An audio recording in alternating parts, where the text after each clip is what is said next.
Assalamualaikum. Kali ini Bapak Ibu guru hebat, kita akan memahami bersama mengenai pendekatan dalam konseling. Saya sangat yakin Bapak dan Ibu guru BK hebat sudah mengetahui pendekatan apa saja atau teori apa saja yang menjadi dasar dari pendekatan konseling ini. Ada teori behavior, ada teori humanistik, ada teori psikoanalisis, ataupun teori lainnya. Nah, untuk kali ini kita bahas 4 teori dulu yuk. Yang pertama ada psikoanalisis, yang kedua ada behavioral, yang ketiga ada trait and factor, dan yang keempat creative art terapi. Yuk kita bahas bersama. Nah, kali ini kita akan membahas pendekatan trait and factor. Nah, tokohnya agak banyak ya. Cuman yang banyak terkenal itu adalah John Darley dan Williamson. Pendekatan trait and factor ini disebut juga pendekatan direktif, di mana pendekatan ini bersifat rasional, logis, dan intelektual. Tetapi dasar filsafatnya bukanlah rasionalisme ataupun esensialisme, melainkan lebih dekat pada empirisme dan mempunyai pandangan yang optimis bahwa manusia sudah dibekali dengan pembawaan, tetapi pembawaan itu tidak menentukan. Nah, teori ini bermula pada pendekatan konseling vokasional, kemudian berkembang dalam lingkup yang lebih luas, tidak hanya di segi vokasional, tetapi mencakup aspek perkembangan secara keseluruhan. Williamson berpendapat bahwa manusia berpotensi untuk melakukan yang baik dan yang jahat. Namun, makna kehidupan adalah mengejar yang baik dan menolak serta mengontrol yang jahat.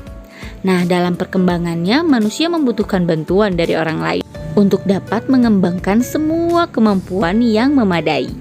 Tujuan pendekatan ini adalah membantu konseli mengganti tingkah laku emosional dan impulsif dengan tingkah laku yang rasional, di mana pendekatan ini membantu individu dalam memperoleh kemajuan, memahami dan mengelola diri dengan cara membantunya menilai kekuatan dan kelemahan diri dalam kaitannya dengan perubahan, kemajuan, tujuan hidup dan karir, sehingga individu mampu menghadapi, menjelaskan dan menyelesaikan masalah-masalahnya.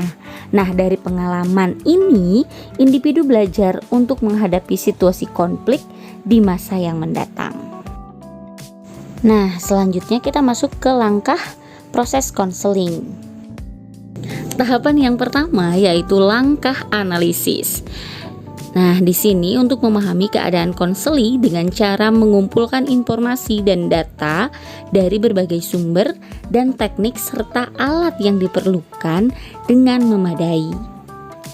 Nah, informasi dan data yang dikumpulkan adalah yang berkenaan dengan kecerdasan, bakat, minat, motif, sikap, kesehatan jasmani, kehidupan emosional, dan sifat atau ciri-ciri lain yang memperlancar atau menghambat penyesuaian diri yang sehat. Selanjutnya, langkah sintetis merupakan langkah untuk merangkum dan mengatur data dari hasil analisis sehingga terlihat kelemahan-kelemahan, kekuatan-kekuatan, serta kesanggupannya untuk menyesuaikan diri. Selanjutnya, langkah diagnosis atau langkah awal. Dalam membuat diagnosis, seseorang konselor harus mengamati tanda-tanda gejala, mendengarkan keluhan, dan mencari gangguan fungsi yang ada. Untuk dapat melakukannya, konselor harus mempertimbangkan aspek budaya, perkembangan, sosioekonomi, spiritual konseli, selain mekanisme menghadapi masalah, penyebab stres, dan perilaku yang dipelajari. Selanjutnya adalah langkah prognosis atau langkah meramalkan akibat yang mungkin timbul dari masalah itu dan menunjukkan perbuatan-perbuatan yang dapat dipilih. Nah, kalau diagnosis berkenaan dengan masalah yang lalu dan sekarang, sedangkan prognosis berkenaan dengan masa depan, maka merupakan suatu prediksi. Selanjutnya, langkah konseling, di mana langkah ini merupakan pelaksanaan pemberian bantuan atau treatment kepada konseli dalam memecahkan masalah. Nah, pada tahap ini, bagaimana caranya konseli dapat merumuskan pertanyaan-pertanyaan tentang diri sendiri? Misalnya, yang pertama, bagaimana saya dapat menjadi sekarang ini dan hal-hal apa yang menyebabkan tingkah laku saya saat ini? Yang kedua, apakah yang mungkin terjadi kelak bila situasi sekarang ini berlangsung terus? Lalu, tindakan-tindakan atau perubahan alternatif apa yang mungkin dapat diadakan dan bagaimana caranya? Yang keempat, bagaimana cara dapat menghindarkan ramalan itu dengan efektif? Dan yang kelima, bagaimana saya dapat menghasilkan perubahan yang baik pada tingkah laku saya? Yang terakhir adalah langkah tindak lanjut, di mana langkah ini merupakan suatu langkah untuk menentukan keefektifan dari konseling yang telah diberikan kepada konseli. Dalam langkah ini, konselor akan menilai atau mengetahui, pertama, apakah konseli melaksanakan rencana yang telah disusun bersama? Apakah pelaksanaan itu berhasil? Nah, bila tidak berhasil, maka apa yang perlu dilakukan untuk merubah rencana atau memperbaiki rencana? Dan yang terakhir, apakah konseli timbul masalah baru?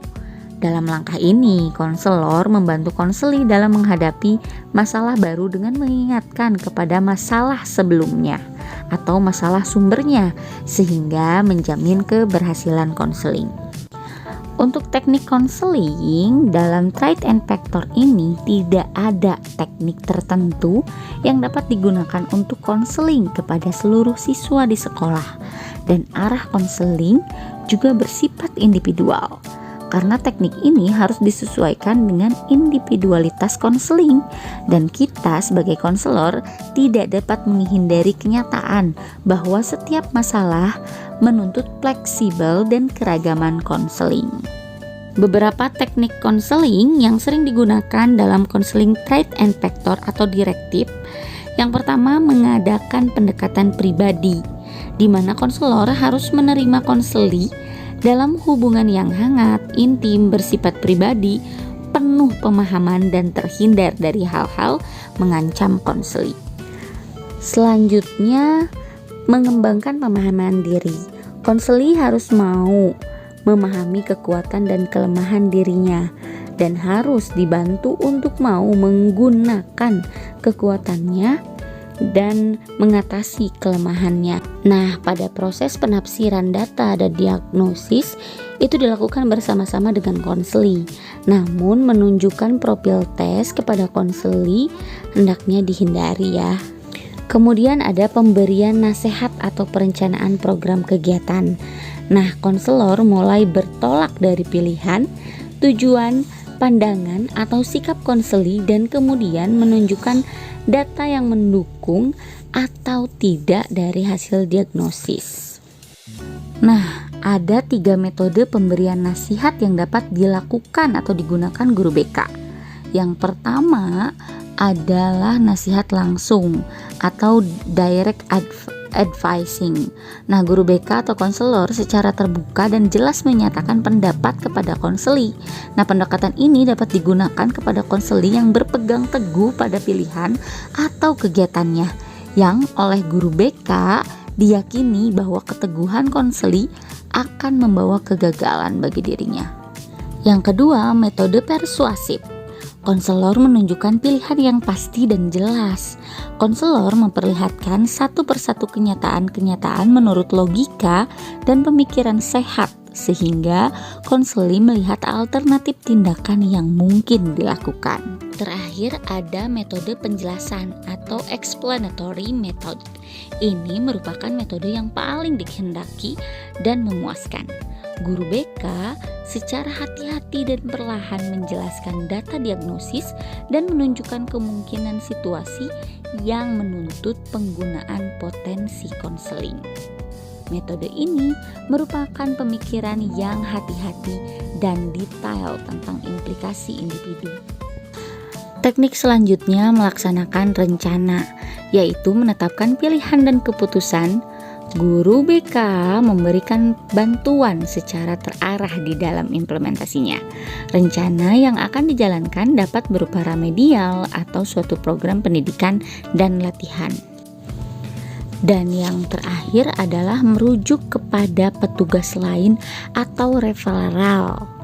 Nah, jika guru BK merasa tidak mampu menangani masalah konseli, maka guru BK harus merujuk konseli kepada petugas lain yang lebih kompeten untuk membantu. Nah, itu tadi gambaran mengenai teori trait and vector. Selanjutnya tetap stay tune di channel ini. Jangan lupa like, komen, dan subscribe ya untuk mengetahui materi selanjutnya. Terima kasih. Assalamualaikum warahmatullahi wabarakatuh.